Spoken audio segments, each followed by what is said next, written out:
and Dr. Alan Mendoza. Cormac, very good morning to you. Good morning to you, Mike, on this glorious morning. Isn't See it, what I did there? Isn't it lovely? Yes, thank you very much indeed. You're still not getting any free Oasis tickets. I don't care what anybody says. Let me ask you about this before we move on to young men. I mean, you're looking at a country like Ukraine, which is at war with Russia, a horrible, terrible war, terrible things happening to them. The people seem very resilient there, right? And I'm not sure that if we were in the same situation, we would be as resilient. And I don't know why that is. What do you think? You know, Mike, when I went out to Ukraine in 2016, I met a lot of young people as well as the senior diplomats and government people that I was working with. And in fact, after a while, I made time for mentoring young diplomats. And it struck me, and I used to say to, nephews back here, you don't know you're born. Yeah. In terms of how easy you have it here.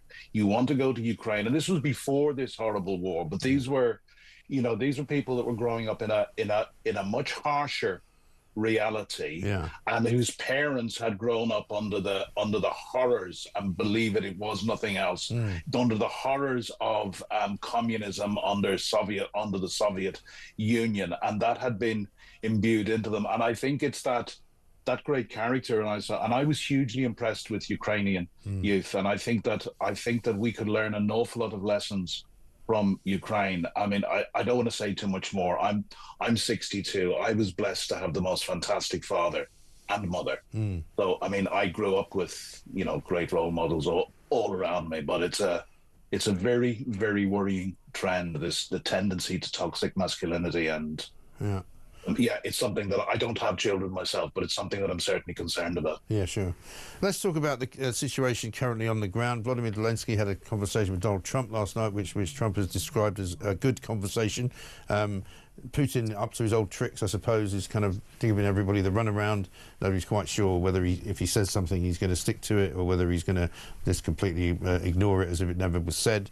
What's your take on where we are right now? Well, we don't really know where we are, Mike, to be honest. We have had some very warm and enthusiastic and diplomatic words coming from both the White House and coming from President Zelensky, but we have absolutely no detail. On Putin, I mean, what is on the table is a proposal for a 30-day unconditional ceasefire. President Zelensky has already signed up to that. Putin has not. Putin is putting immediately the most extreme conditions which Ukraine will never be able to sign up to. For example, that all military aid and intelligence into Ukraine should cease for the 30 days. Ukraine should not be able to train their soldiers. They should not be able to reorganize their front lines. I wonder, is Russia prepared to stop taking Shahed drones from Iran, artillery shells from North Korea, and the other lethal assistance which we know that they get from China, and of course troops from North Korea. So to be quite honest, I don't think this is going to go anywhere. Yeah. So you think we'll still be sitting in the same place in about a month's time? Well, I think whatever deal comes out is going to be a deal that the Ukrainians, both Volodymyr Zelensky and the Ukrainian people, simply cannot take. And if I can say, I think there's three problems with Trump and the Trump administration.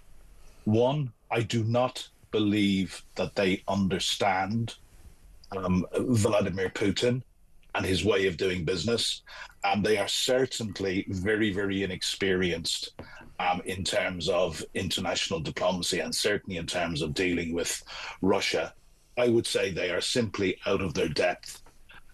But there is also, I would say Putin is playing them like a fiddle at the moment. Yeah. But there is something about, and President Trump is in thrall with Putin in ways that we can speculate about, but we don't fully understand. And I think, President Trump is in a hurry to get a peace deal done, because what he clearly wants to do, his priority is he wants to normalize relations with Russia. We've heard him talking already about having a hockey match between the two.